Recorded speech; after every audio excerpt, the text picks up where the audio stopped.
जय श्री हरि दोस्तों। तो आज हम सुनेंगे वर्ष 2026 में आमल की एकादशी का व्रत कब धारण किया जाएगा और जानेंगे व्रत के शुभ मुहूर्त के बारे में, पूजन समय के बारे में तथा एकादशी का पारण कब और किस चीज़ से किया जाएगा और इस आमल की एकादशी पर भगवान श्री विष्णु को क्या भोग में रखा जाएगा, इस दिन क्या करना चाहिए और क्या नहीं करना चाहिए जानते हैं इस वीडियो में। फागुन शुक्ल पक्ष की एकादशी को आमल की एकादशी के नाम से जाना जाता है। इस दिन आंवले की पूजा करने का विधान है। इस दिन भगवान श्री विष्णु, माता लक्ष्मी और भगवान के परशुराम स्वरूप की पूजा करनी चाहिए। यह व्रत मोक्ष को देने वाला तथा सब प्रकार के पापों को नष्ट कराने वाला है। इस एकादशी को आंवले की पूजा पूरे विधि विधान के साथ करनी चाहिए। यह व्रत सुख, सौभाग्य, धन, पुत्र, यश तथा लक्ष्मी को प्रदान करने वाला व्रत है। फागुन मास शुक्ल पक्ष की एकादशी तिथि प्रारंभ समय 26 फरवरी 2026 दिन गुरुवार रात्रि 12:34 पर होगी और एकादशी तिथि की समाप्ति 27 फरवरी 2026 दिन शुक्रवार रात्रि 10:34 पर एकादशी तिथि की समाप्ति होगी। तो सूर्योदय व्यापिनी के अनुसार इस बार 27 फरवरी 2026 दिन शुक्रवार को आमल की एकादशी का व्रत धारण किया जाएगा।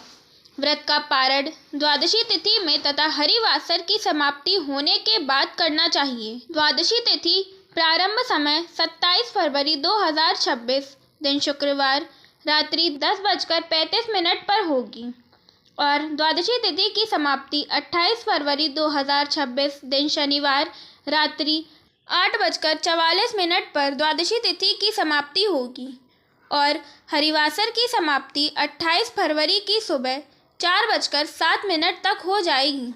तो आमल की एकादशी का पारण 28 फरवरी 2026 सुबह 6:45 से सुबह 9:05 तक पारण किया जाएगा।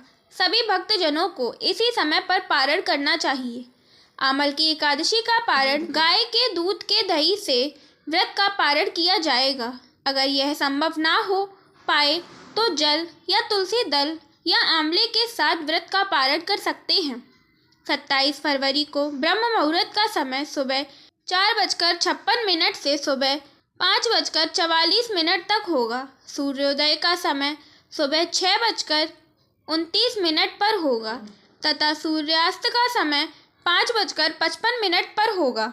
राहुकाल का समय 27 फरवरी 2026 को सुबह 10:44 से दोपहर 12:11 तक होगा और 28 फरवरी को राहुकाल सुबह 9:16 से सुबह 10:43 तक होगा।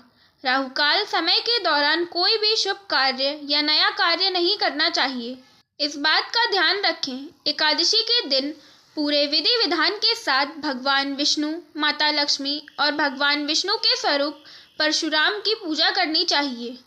इस एकादशी पर आंवले का सेवन जरूर करना चाहिए तथा आंवले के वृक्ष की पूजा पूरे विधि विधान से करना चाहिए और आंवले का ही भगवान विष्णु को भोग भी लगाएं और तुलसी दल जरूर भोग में रखें। बिना तुलसी दल के भगवान विष्णु भोग स्वीकार नहीं करते हैं, पर ध्यान रखें तुलसी दशमी को ही तोड़ कर रख लेनी चाहिए। एकादशी और द्वादशी में तुलसी नहीं तोड़नी चाहिए।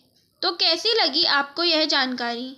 ऐसी ही जानकारी प्राप्त करते रहने के लिए चैनल को सब्सक्राइब, वीडियो को लाइक, शेयर अवश्य करें। धन्यवाद। जय श्री हरि।